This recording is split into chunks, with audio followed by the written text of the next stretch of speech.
ময়মনসিংহ সরকারি কলেজ কর্তৃক আয়োজিত অনলাইন ক্লাসে তোমাদের সবাইকে স্বাগত জানাচ্ছি। আমি মোহাম্মদ সামিউন বাসির, সহকারী অধ্যাপক, পদার্থবিজ্ঞান বিভাগ। প্রিয় শিক্ষার্থীবৃন্দ, আশা করি তোমরা যেখানে বসে ক্লাসটি দেখছো তোমরা সবাই ভালো আছো। তো আজকে আমরা যে বিষয়টি নিয়ে আলোচনা করব তা হচ্ছে পদার্থবিজ্ঞান প্রথম পত্রের 10ম অধ্যায়, যার নাম হচ্ছে আদর্শ গ্যাস ও গ্যাসের গতিতত্ত্ব। শুরুতেই আমরা যা নিয়ে আলোচনা করব তা হচ্ছে গ্যাসের সূত্রাবলী। আমরা ভালো করে জানি গ্যাসের 3টি চলরাশি আছে, যথা চাপ, আয়তন ও তাপমাত্রা। এর যে কোনো একটি স্থির থাকলে অন্য দুটি পরিবর্তিত হওয়ার সময় নির্দিষ্ট সূত্র মেনে চলে। তাই চাপ, আয়তন ও তাপমাত্রার মধ্যে সম্পর্কসূচক 3টি সূত্র আছে। এদেরকে আমরা কি বলবো? গ্যাসের সূত্র। এই সূত্রগুলো হচ্ছে বয়েলের সূত্র, চার্লসের সূত্র ও চাপীয় সূত্র। আমরা প্রথমে শুরু করব বয়েলের সূত্র দিয়ে। বয়েলের সূত্রের বিবৃতিতে বলা হচ্ছে, কোনো নির্দিষ্ট ভরের গ্যাসের তাপমাত্রা স্থির থাকলে তার আয়তন চাপের ব্যস্তানুপাতে পরিবর্তিত হয়। তো আমরা মনে করি কোন স্থির তাপমাত্রায় নির্দিষ্ট ভরের গ্যাসের আয়তন হচ্ছে ভি আর চাপ হচ্ছে পি। তাহলে বয়েলের সূত্র অনুসারে আমরা বলতে পারি ভি সমানুপাতিক 1/পি, যখন আমাদের টি ধ্রুবক। তো এখান থেকে আমরা বলতে পারি ভি ইকুয়ালস টু একটা ধ্রুবক কে ইন্টু 1/পি, অথবা এখান থেকে আমরা যেটা বলবো সেটা হচ্ছে পিভি ইকুয়ালস টু কে সমান ধ্রুবক। তাহলে আমরা বয়েলের সূত্র থেকে পেলাম পিভি ইকুয়ালস টু ধ্রুবক। আর এখন এই ধ্রুবকটাকে আমরা কি বলবো? এটা সমানুপাতিক ধ্রুবক। এর মান গ্যাসের ভর, তাপমাত্রা ও এককের উপর নির্ভরশীল। সুতরাং আমরা বলতে পারি, যদি স্থির তাপমাত্রায় কোনো নির্দিষ্ট ভরের গ্যাসের P1, P2, P3 ইত্যাদি চাপে আয়তন যথাক্রমে V1, V2, V3 ইত্যাদি হয়, তখন বয়েলের সূত্র থেকে আমরা বলতে পারি P1 V1 equals to P2 V2 equals to up two Pn Vn। এই হচ্ছে বয়েলের সূত্রের ব্যাখ্যা। আশা করি তোমরা বুঝতে পেরেছো। প্রিয় শিক্ষার্থীবৃন্দ, এখন আমরা বয়েলের সূত্রের লেখচিত্র নিয়ে আলোচনা করব। যদি লেখচিত্র নিয়ে আলোচনা করতে চাই তাহলে আমরা বয়েলের সূত্র থেকে দুইটা সমীকরণ পেয়ে গেলাম বা দুইটা সম্পর্ক পেয়ে গেলাম। একটা হচ্ছে ভি সমানুপাতিক 1/পি এবং পিভি সমান ধ্রুবক। তো এই দুইটা সম্পর্ক থেকে আমরা বয়েলের সূত্রের লেখচিত্র নিয়ে আলোচনা করব। শুরুতে আমরা যদি বলতে চাই যে ভি ভার্সেস পি, অর্থাৎ আমাদের এখানে পি হচ্ছে স্বাধীন চলক, ভি হচ্ছে অধীন চলক। সুতরাং এক্স অক্ষে আমরা পি বসাবো, ওয়াই অক্ষে আমরা ভি বসাবো। পি এবং ভি এর সম্পর্ক হচ্ছে কি? ব্যস্তানুপাতিক। এই অবস্থায় আমাদের লেখচিত্রটা হবে প্যারাবোলা। এইগুলো প্রথম একটি লেখচিত্র। দ্বিতীয় যদি লেখচিত্র আমরা আলোচনা করতে চাই, সেই ক্ষেত্রে হচ্ছে যদি আমরা এক্স অক্ষকে পি ধরি এবং ওয়াই অক্ষকে 1/ভি ধরি, এমত অবস্থায় পি এর সঙ্গে 1/ভি এর রিলেশন হচ্ছে সমানুপাতিক। আমরা ভালো করে জানি সমানুপাতিক হওয়ার অর্থ হচ্ছে লেখচিত্রটি হবে মূলবিন্দুগামী সরল রেখা। এই গেল আমাদের দ্বিতীয় লেখচিত্র। এখন যদি আমরা পিভি সমান ধ্রুবক চিন্তা করি, এখান থেকে আমরা যদি পিভি বনাম ভি, অর্থাৎ আমরা এক্স অক্ষে যদি ভি বসাই এবং ওয়াই অক্ষে যদি আমরা পিভি বসাই, তখন আমরা দেখতে পাবো পিভি সমান ধ্রুবক। দ্যাট ইজ, এটা হচ্ছে আমাদের কি? এটা হচ্ছে আমাদের এক্স অক্ষের সরল সমান্তরাল একটি সরল রেখা, যেহেতু পিভি সমান ধ্রুবক। এখন আমরা বয়েলের সূত্রের শেষ লেখচিত্র, অর্থাৎ এক্স অক্ষে যদি আমরা পি এবং ওয়াই অক্ষে যদি আমরা পিভি বসাই, এই ক্ষেত্রে আমাদের যে লেখচিত্রটি পাওয়া যাবে তা হচ্ছে এক্স অক্ষের সমান্তরাল সরল রেখা। কেননা এক্ষেত্রেও আমাদের পিভি সমান ধ্রুবক। আশা করি তোমরা বয়েলের সূত্র, এর ব্যাখ্যা এবং এর লেখচিত্র তোমরা বুঝতে পেরেছো। প্রিয় শিক্ষার্থীবৃন্দ, এখন আমরা চার্লসের সূত্র নিয়ে আলোচনা করব। তো চার্লসের সূত্রের বিবৃতিতে বলা হয়েছে, দেখো, স্থির চাপে কোনো নির্দিষ্ট ভরের গ্যাসের আয়তন 0 ডিগ্রি সেলসিয়াস থেকে প্রতি ডিগ্রি সেলসিয়াস তাপমাত্রা বৃদ্ধি বা হ্রাসের জন্য এর 0 ডিগ্রি সেলসিয়াস তাপমাত্রার আয়তনের 1/273 অংশ যথাক্রমে বৃদ্ধি বা হ্রাস পায়। তো এই হচ্ছে চার্লসের সূত্রের বিবৃতি। তো চার্লসের সূত্রের ব্যাখ্যা যদি আমরা দিতে চাই, তাহলে আমরা একটু হিসাব করব। ধরি 0 ডিগ্রি সেলসিয়াস তাপমাত্রায় কোনো গ্যাসের আয়তন হচ্ছে ভি নট। এখন যদি 0 ডিগ্রি সেলসিয়াস থেকে যদি 1 ডিগ্রি সেলসিয়াস তাপমাত্রা বৃদ্ধি পায়, এই অবস্থায় তার আয়তন হবে আদি আয়তন V naught plus 1/273 of V naught. আশা করি এতটুকু বুঝতে পেরেছ। এখন এখান থেকে যদি আমরা 1 ডিগ্রি চিন্তা না করে যদি আমরা বলি থিটা ডিগ্রি সেলসিয়াস তাপমাত্রায় এর আয়তন হবে কতটুকু, সেটা হচ্ছে ভি নট তার আদি আয়তন plus theta by 273 of V naught. এইগুলো হচ্ছে আমাদের যে কোনো তাপমাত্রা, that is theta degree Celsius তাপমাত্রায় গ্যাসের আয়তন পেলাম আমরা ভি। এখন এই সমীকরণটিকে আমরা যদি ক্যালকুলেশন করে হিসাব করি তাহলে আমরা দেখতে পাবো একটু যে ভি ইকুয়ালস টু আমাদের হচ্ছে, যদি আমরা ভি নট কমন নেই তাহলে পাবো 1 প্লাস থিটা বাই 273। আশা করি বুঝতে পেরেছ। এখন আমরা এই সমীকরণটাকে আরেকটু সরল করি। যদি সরল করতে যাই তাহলে আমরা উপরে পাই, দেখো V equals to V naught into theta by theta plus 273 divided by 273। আশা করি এতটুকু বুঝতে পেরেছ। এখন আমরা জানি যে কোনো তাপমাত্রা থিটা ডিগ্রি সেলসিয়াসের সঙ্গে 273 যোগ করলে আমরা পাবো পরম তাপমাত্রা, কেলভিন তাপমাত্রা। তাহলে আমরা ধরে নেই সেই কেলভিন তাপমাত্রা হচ্ছে T equals to theta plus 273। এই মানটা যদি এখন এখানে আমরা বসাই তাহলে ভি ইকুয়ালস টু পাবো V naught into T by 273। এখন এখান থেকে আমরা যদি সাজিয়ে লিখি V equals to V naught by 273 into capital T. Capital T হচ্ছে আমাদের পরম তাপমাত্রা বা কেলভিন তাপমাত্রা। এখন আমরা ভালো করে জানি যে 0 ডিগ্রি সেলসিয়াস তাপমাত্রায় কোনো গ্যাসের আয়তন ভি নট এটি ধ্রুবক, আবার আমরা জানি 273 সেটা ধ্রুবক, that is V naught by 273 পুরো মানটি আমাদের ধ্রুবক। এই হিসেবে আমরা বলতে পারি ভি সমানুপাতিক টি। অর্থাৎ চার্লসের সূত্র থেকে আমরা বলতে পারি যে স্থির চাপে নির্দিষ্ট ভরের গ্যাসের আয়তন তার পরম তাপমাত্রার সমানুপাতিক। ডিয়ার স্টুডেন্টস, এখন আমরা চার্লসের সূত্রের লেখচিত্র নিয়ে আলোচনা করব। আমরা একটু আগে দেখেছি চার্লসের সূত্র থেকে আমাদের প্রাপ্ত সমীকরণ ভি সমানুপাতিক ক্যাপিটাল টি। এখানে ক্যাপিটাল টি হচ্ছে পরম তাপমাত্রা। তো এখানে আমরা এই সমীকরণটিকে যদি লেখচিত্র রূপ দেই তাহলে আমরা জানি এখানে আমাদের স্বাধীন চলক হচ্ছে টি, অধীন চলক ভি। তাহলে এক্স অক্ষে আমরা বসাবো ক্যাপিটাল টি। এই ক্যাপিটাল টি কিন্তু কেলভিন তাপমাত্রা, এটা মনে রাখতে হবে কেলভিন তাপমাত্রা। আর এই হচ্ছে আয়তন ভি। তো যখনই সমানুপাতিক লেখচিত্র হয় তাহলে আমরা জানি এই সম্পর্কটি হবে কি, এই সম্পর্কটি হবে মূলবিন্দুগামী সরলরেখা। এইগুলো একটি লেখচিত্র। এখন এই টি যদি আমাদের কেলভিন না হয়ে ডিগ্রি সেলসিয়াস হয় সেক্ষেত্রে আমাদের লেখচিত্র কেমন হবে সেটা আমরা এক্স অক্ষ বরাবর আমরা বসালাম টি ডিগ্রি সেলসিয়াস, আর ওয়াই অক্ষ বরাবর বসালাম আমরা ভি।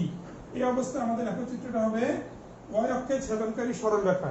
তো এটা যদি মূলবিন্দু হয় তাহলে এখানে আমরা জানি যে -273 ডিগ্রি সেলসিয়াস তাপমাত্রা গ্যাসের আয়তন হচ্ছে 0, আর 0 ডিগ্রি সেলসিয়াস তাপমাত্রা গ্যাসের আয়তন আমরা এই যে মানটা পেলাম তা হচ্ছে ভি নট।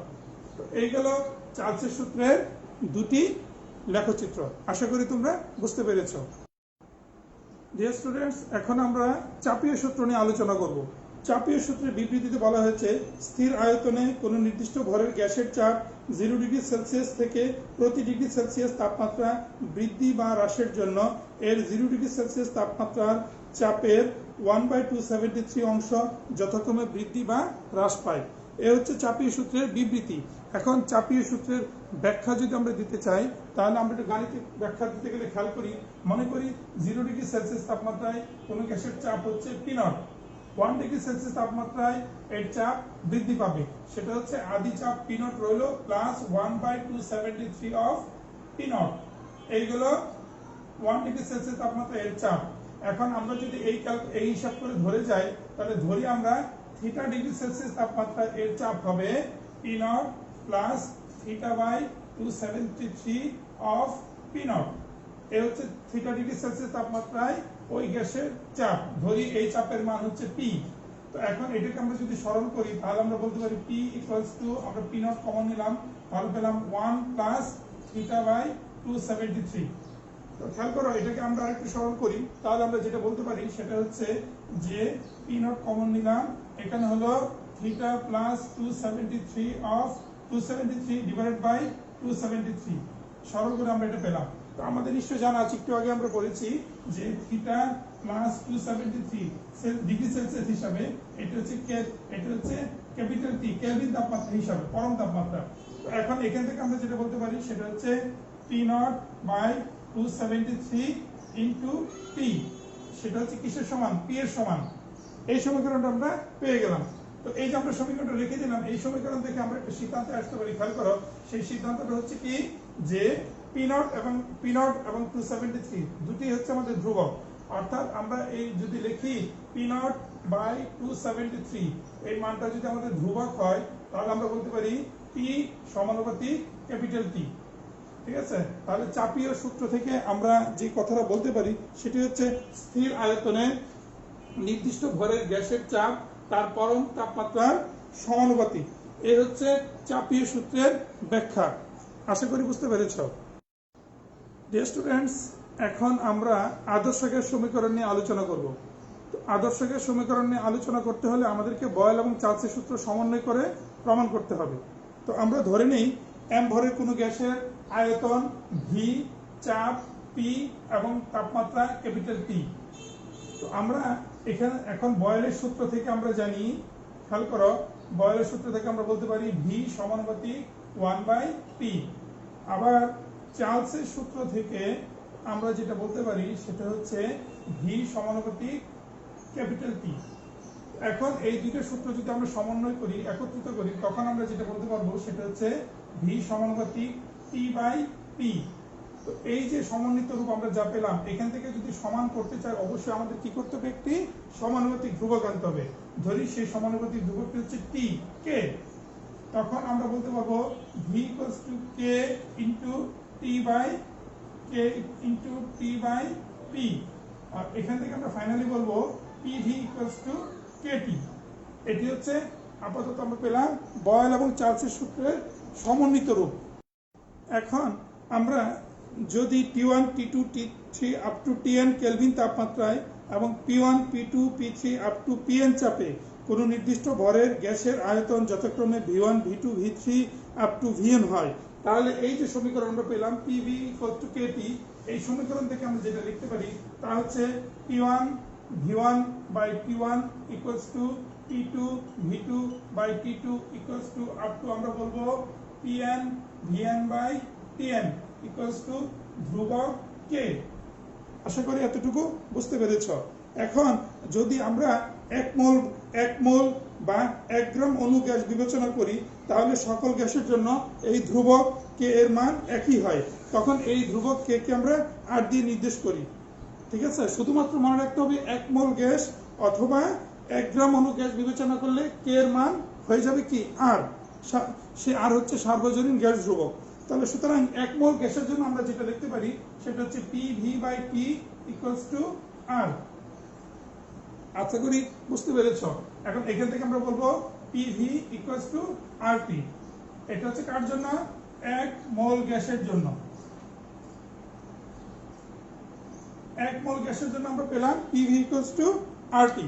এখানে আর হচ্ছে সার্বজনীন গ্যাস ধ্রুবক বা মোলার গ্যাস ধ্রুবক, এবং যার মান হচ্ছে 8. এখানে আমরা আর এর মান পাবো 8.31 জুল পার কেলভিন পার মোল। এখন এই যে আমরা এইমাত্র সমীকরণটা পেলাম PV ইকুয়াল টু RT, এটি আদর্শ গ্যাস সমীকরণ তখন 1 মোল গ্যাসের জন্য। এখন যদি এটাকে আমরা আরেকটু সিম্পলিফিকেশন করি, তাহলে আমরা যেটা বলতে পারি তা হচ্ছে আমরা এখন 1 গ্রাম অণু বা 1 মোল গ্যাস বিবেচনা না করি। এখন আমরা 1 মোল বা 1 গ্রাম অণু গ্যাস বিবেচনা না করে আমরা m পরিমাণ গ্যাস বিবেচনা করছি, যার আয়তন হচ্ছে ক্যাপিটাল ভি। আশা করি বুঝতে পেরেছ। এখন ওই গ্যাসের আণবিক ভর যদি ক্যাপিটাল এম হয়, তখন আমরা 1 মোল বা 1 গ্রাম অণু গ্যাসের আয়তন হবে, আবার বলছি 1 মোল বা 1 গ্রাম অণু গ্যাসের আয়তন হবে capital M by small M into V. এটা হচ্ছে 1 মোল বা 1 গ্রাম অণু গ্যাসের আয়তন। এই যে একটু আগে আমরা পড়েছিলাম পিভি ইকুয়াল টু আরটি, সেই একটু আগে আমরা পড়েছি পিভি ইকুয়ালস টু আরটি। এই ভি হচ্ছে কি 1 গ্রাম অণু বা 1 মোল গ্যাসের আয়তন। সেই ভি এর জায়গায় এখন আমরা যদি small M capital M by small M into V বসাই, তখন আমরা এই সমীকরণটা পাবো। ভালো করে খেয়াল করো, P into capital M by small M V equals to RT. আশা করি এতটুকু বুঝতে পেরেছ। এখন আমরা এই সমীকরণটাকে যদি আরেকটু সাজিয়ে লিখি, তাহলে আমরা বলতে পারবো পিভি ইকুয়ালস টু, এই পক্ষে চলে গেলে small M by capital M into RT. এখন আমাদের জানা আছে small M by capital M equals to N. ঠিক আছে। সেই n এর মান হচ্ছে কি আমাদের মৌলের সংখ্যা, যা পূর্ণ সংখ্যা বা ভগ্নাংশ হতে পারে। এই হিসাব করে আমরা এখন যেটা লিখতে পারি সেটা হচ্ছে PV = nRT।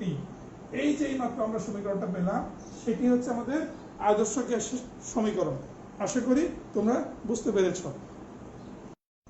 ডিয়ার স্টুডেন্টস, এখন আমরা তাপমাত্রা ও চাপের সাথে গ্যাসের ঘনত্বের পরিবর্তনের সম্পর্ক নিয়ে আলোচনা করব। তো ধরি m ভর বিশিষ্ট কোনো গ্যাসের P1 চাপে, খেয়াল করো, P1 চাপে T1 তাপমাত্রায় আয়তন যথাক্রমে আয়তন হলো V1 এবং ঘনত্ব হচ্ছে ρ1। আবার বলছি, ধরি m ভর বিশিষ্ট কোনো গ্যাসের P1 চাপে T1 তাপমাত্রায় আয়তন V1 ও ঘনত্ব ρ1। এখন ওই গ্যাসের P2 চাপে T2 তাপমাত্রায় আয়তন পাওয়া গেল V2 এবং ঘনত্ব কি ρ2। আশা করি এতটুকু আমরা বুঝতে পেরেছি।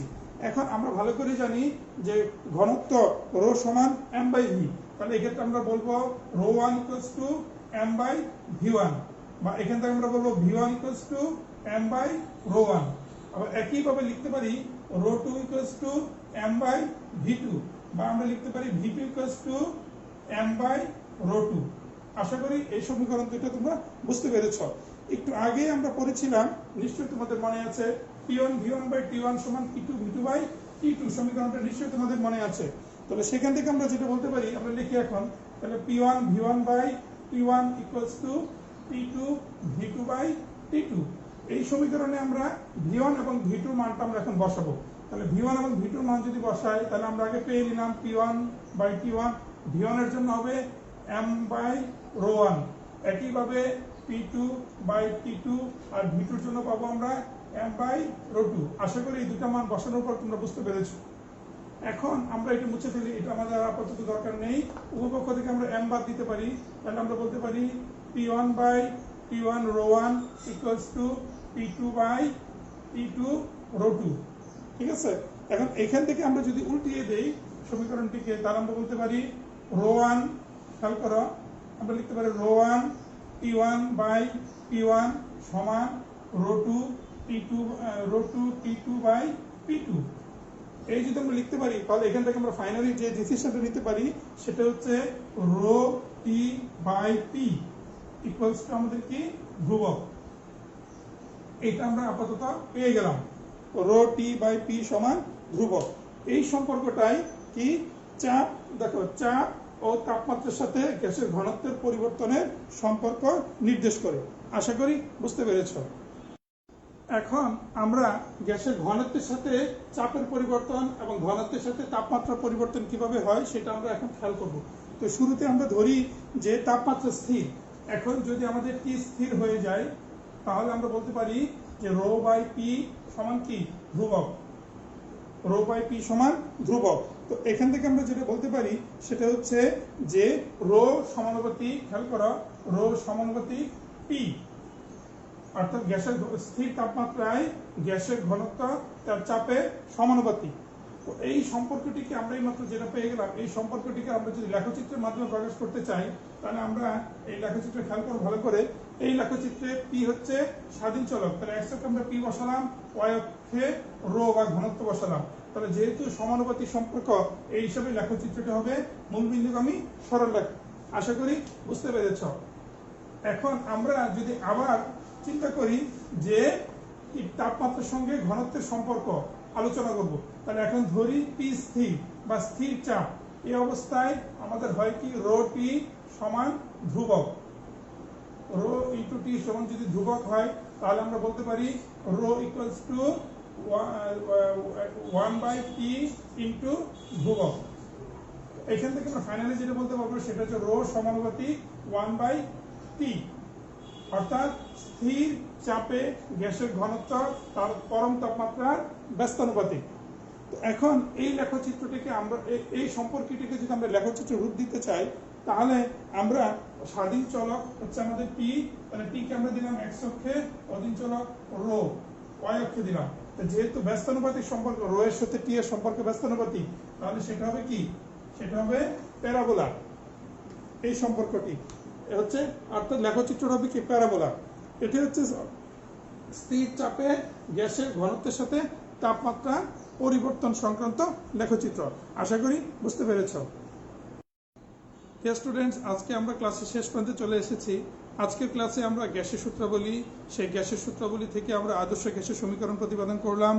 তারপর সেইখান থেকে আমরা গ্যাসের ঘনত্বের সাথে চাপ ও তাপমাত্রার সম্পর্ক দেখলাম এবং এই সংক্রান্ত যত লেখচিত্র সবগুলো লেখচিত্র আমরা আলোচনা করলাম। আশা করি তোমরা বুঝতে পেরেছ। যদি তোমাদের বুঝতে কোনো সমস্যা হয়, আজকের পাঠের মধ্যে যদি কোনো সমস্যা হয়, তাহলে অবশ্যই তোমরা আমাকে জানাবে। আমাকে জানানোর ক্ষেত্রে তোমরা আমাকে ইনবক্স করতে পারো।